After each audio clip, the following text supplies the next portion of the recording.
Hey everyone, we are coming into a place called Warderick Wells.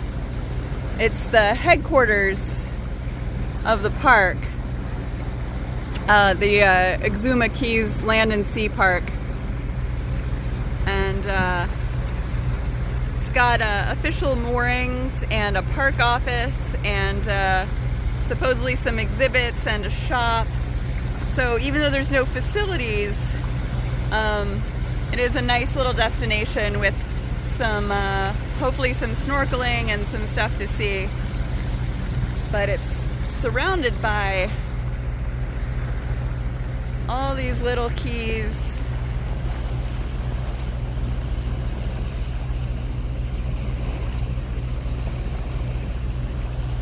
And obviously this beautiful water.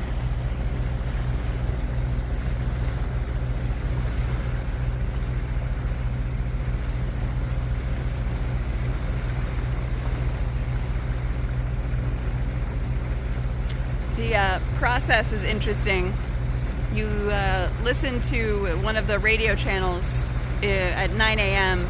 and the park office will determine who's leaving today, who's got a reservation for today, and then you can put your boat on the list to get in. And they recommend a day before, but they have managed to find space for us for today. And I'm pretty excited about it because it looks from the charts like you're just in this channel and you're surrounded by the key and other little islands, so you're a little bit almost landlocked, kind of. So I think it'll be really pretty. We plan to spend a couple days here. There's some trails to walk on the island. There's a hill where people leave their offerings to Neptune, so we have to figure out what we're doing for that, and hopefully some snorkeling.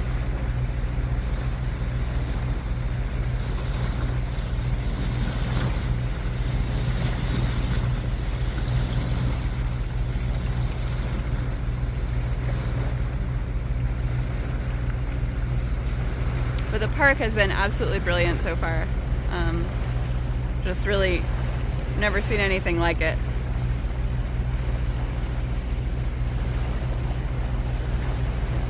And I think that a lot of what's coming up is going to be even better, especially in terms of the snorkeling and the wildlife and stuff like that. So I look forward to sharing that with you.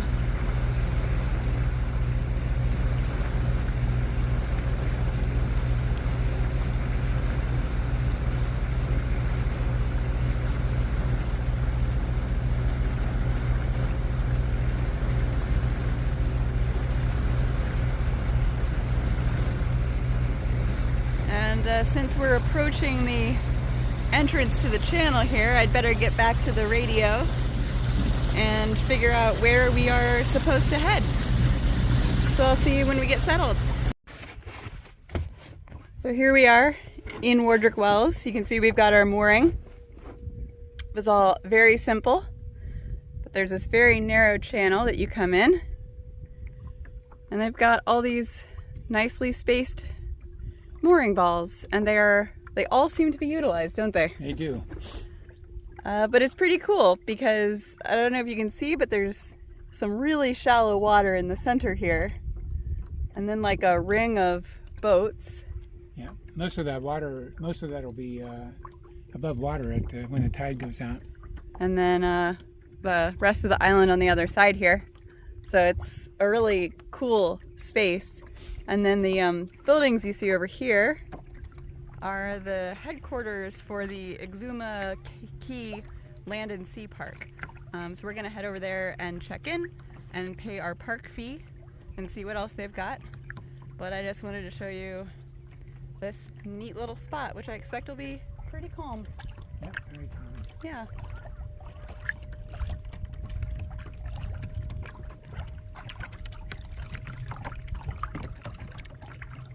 Some nice boats. Another island packet. There it is. Yeah, they came in after us, as did the boat just behind them. And the boat that's next to us is a boat that we follow down the ICW, the Yeah. Intercoastal Waterway in Florida. Yeah, I said that we talked to them. They went by on these really neat kayaks, and I said that we'd been leapfrogging them, and they said they call that loop-frogging because they were on the Great Loop. So that was kind of cute. Yeah. You know, have we explained the Great Loop? No, we have not. Yeah. Would you like to? I don't really understand it. You should say it. Right. Well, the Great Loop is a way of navigating basically, essentially, the eastern half of the United States from the going.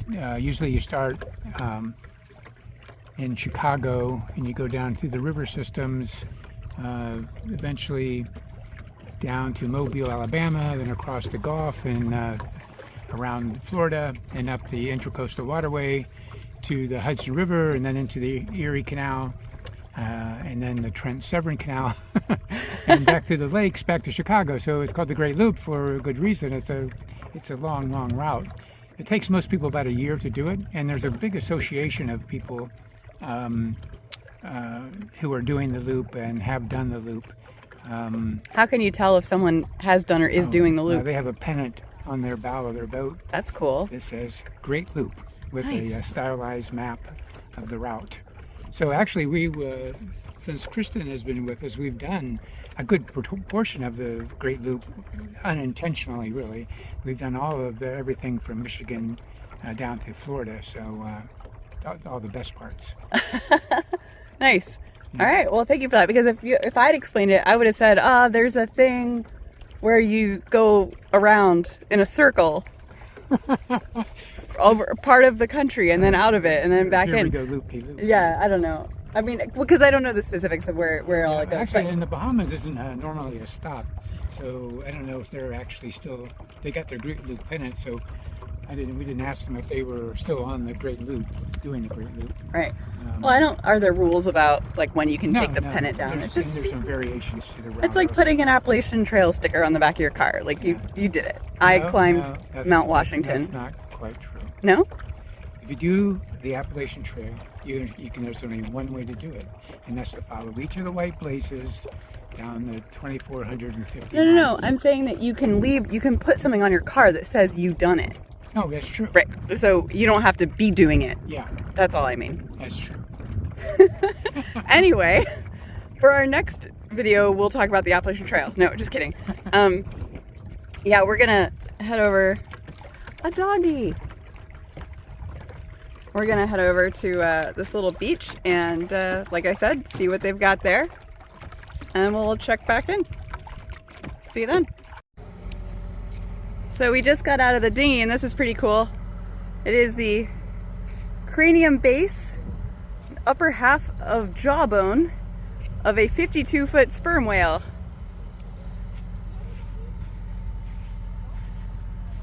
Which is cool because I'm doing the Whale Weekly thing where we're reading Moby Dick as a community. So that's kind of neat, but it's pretty deteriorated from the sun and the weather here. You see, it's a sperm whale. Yeah, I was just saying I'm reading Moby Dick right now. Yeah, and it was killed by plastic garbage, apparently. Oh, wow. Consuming plastic garbage killed this magnificent 52-foot sperm whale. Plastics are responsible for the senseless deaths of countless sea mammals, turtles, and birds each year. Floating plastic bags can be mistaken for jellyfish and eaten. Fish net entangles yet more of these animals, preventing them from reaching the water's surface to breathe. Scraps of fishing line can entangle a bird's legs. Black water discharge, cleaning chemicals, and oil are also serious killers. You can help prevent these deaths by correctly disposing of your garbage, by discharging black water away from, I don't know what that says, from something reef environments, and by using only biodegradable cleaning materials whenever possible. All very good advice, because this definitely was Yeah, we did pick up a magnificent we beast. were able to pick up a couple of pieces of plastic. We did. We have picked up 2 pieces of plastic so far, so I guess that's live saved. But that's a really good reminder. So, all right. Here's the view from the beach. Yeah, the whale is cool, but would definitely be cooler if he was still alive. Hey, Dad. Hi. We are at the top of what they call Boo Boo Hill, which is the tallest point on Warderick Wells, and it has been used to leave items to sacrifice to Neptune, and also to demonstrate that you were here, I guess. So Is that a human arm in there? Oh my god! Not that kind of sacrifice. So I made this, well, I didn't make the shell, but I painted the name and the date on it. But I thought, since I painted it and it's your boat, you should be the one to place it. So let me turn this around.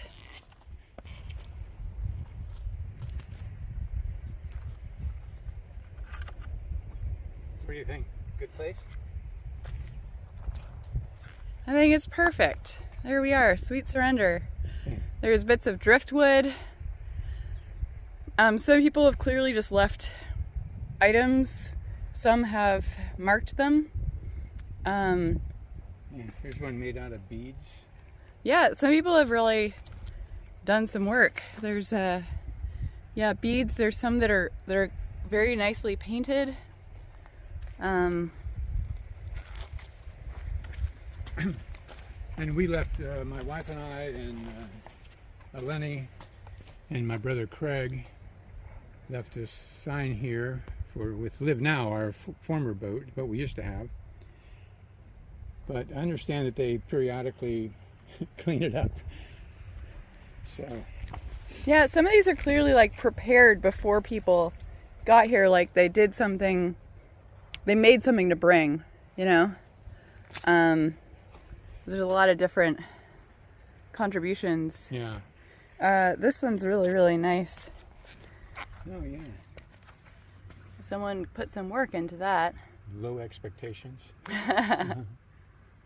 And then, you know, I think it's also perfectly acceptable to leave a cool shell that you found, or a hat that means something to you. I think as long as it means something to you, yeah. Right? It works. But yeah, there's a lot of... Pretty elaborate thing. Oh yeah. You have kind of a totem here. It's an oxygen mask. Yeah. Where his nose, and there's a little lizard. I don't think anybody lived that here. Oh, this is nice. There's like some plants and some shells, like a whole offering here. Let's see if I can get this little lizard. Yeah, somebody's a pretty good artist there. Oh yeah. The Grinch. It's a little Anole checking out the offerings. Makes me think of Matey. May he rest in peace. Poor guy. This one down here. Yeah. Very nice.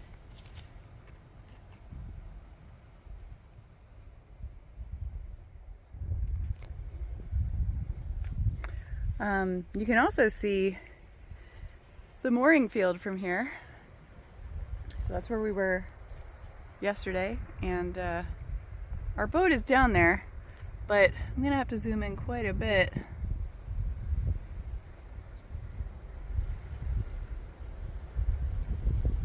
There she is. They have a bench up here.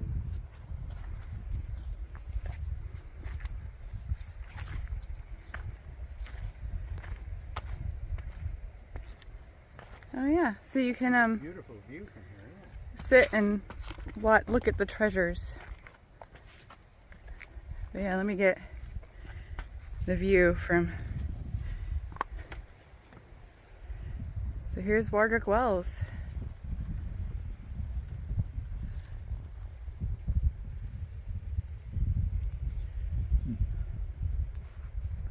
It's a very nice stop. It's like I said yesterday, although for you it was a couple minutes ago. There aren't facilities, but there's snorkeling, and there's a little more company than maybe you were used to out on in the other parts. And there's places to walk, which isn't always on offer. So I think it's a really nice and comfortable place to stay. Somebody from Seattle here recently.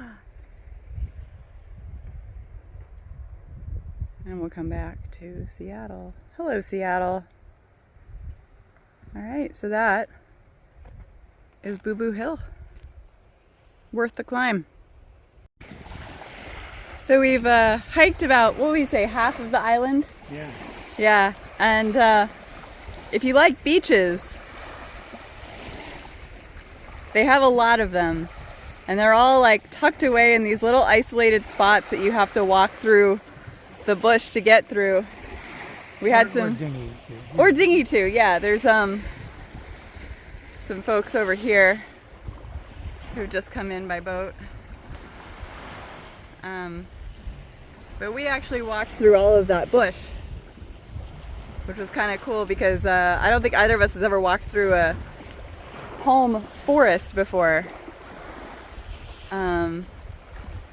The trails are relatively well marked, but not always intuitive. And some of them require you to climb over and under trees, which is interesting. But yeah. And you can see there's been a lot of people with a lot of time on their hands. Yes. Build all these cairns. Yes, a lot of people want us to know that they were here and they built these. Actually, Chris and I did all this morning. Yeah, we just didn't show you that part because we thought it'd be really boring. But yeah, it's a really unique experience. Hello. Hi. We wanted to make a short video to introduce some of the footage that we didn't really explain when I shot it. We're going to show you a bull shark that swam up to and under the boat yesterday. But we just took the footage, and so I wanted to say, hey, here's a bull shark.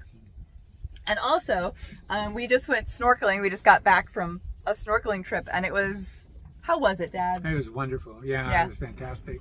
It's like a surreal experience, the colors and everything. And we saw so much while we were there. Yeah, what did you see? Well, first thing we saw was a big lobster, huge lobster. It was the biggest lobster I think I've ever seen. A small nurse shark is probably, 2 feet long or so? Maybe a little longer. I think it was longer, 3. Yeah, maybe 3 feet. Yeah. We didn't move at all while we were No. there. And we saw tons of different kinds of fish.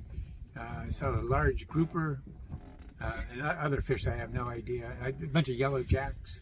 I don't know, what else did you see? Yeah, they're little sergeant majors, are these little sort of white silverfish with stripes on them. Yeah, some parrotfish. Yeah, so we're going to show you that too.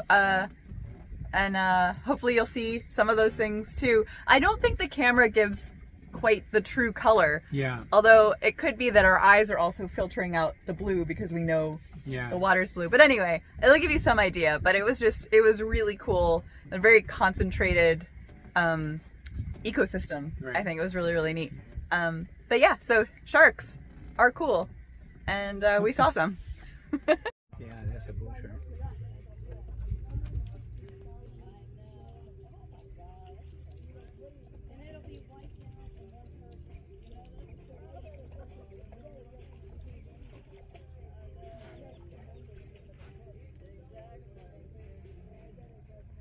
Oh, beautiful animal. Can we get you anything?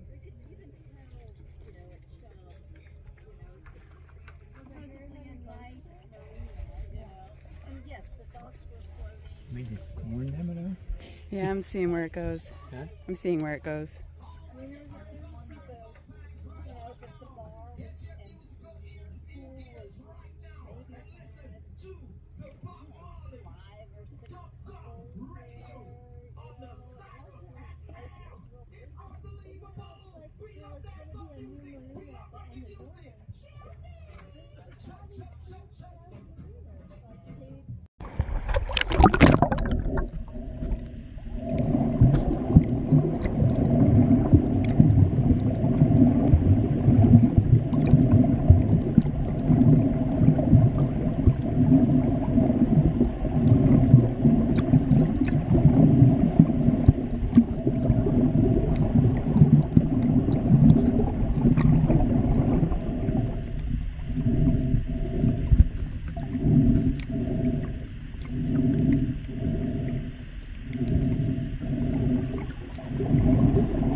That's amazing.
Try again. It's because the sun wasn't down enough.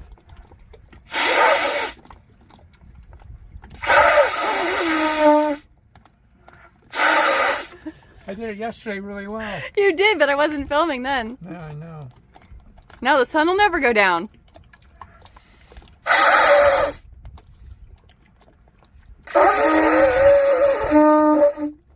What's better?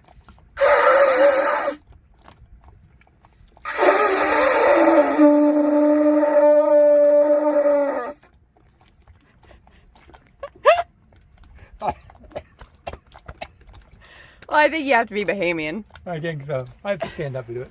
Yeah, okay. There we go. That's much better! Yay! That was the ceremonial blowing of the conch.